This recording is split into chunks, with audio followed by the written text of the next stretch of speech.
مسلمانوں کے لیے تو بہت آسان سا کام ہے کہ ہم اگر اپنی زندگی کو ان اصولوں کو یارڈ سٹک بنا کے میئر کرتے رہیں تو ہمیں تو جواب مل جاتا ہے اس کا کہ جو بھی نئی چینج آئی ہے اگر وہ ہمیں دیے ہوئے نظام جس کو ہم دین اسلام کہتے ہیں اس پر فٹ بیٹھ رہی ہے.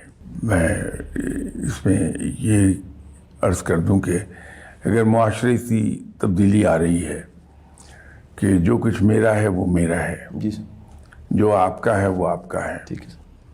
اب یہ جو چینج معاشرے میں آئی یہ ہمارے دین میں کہیں فٹ نہیں بیٹھتی.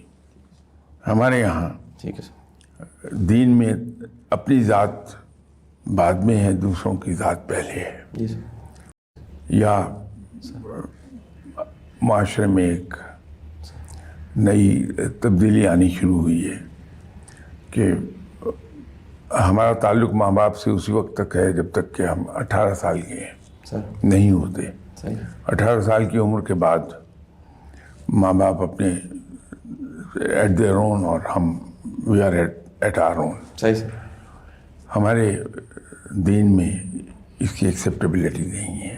لیکن دوسرے جو پیروکار ہیں دوسرے ادیان کے, ان کے لیے یقیناً مشکل ہو جائے گی. تو اس کے لیے ضمیر موجود ہے انسان کا کہ اس کا ضمیر پھر فیصلہ کرتا ہے کہ یہ جو نئی تبدیلی آئی ہے یہ میرے جو اپنے لیے سٹینڈرڈ مقرر کیے ہیں ان پر فٹ بیٹھتی ہے نہیں.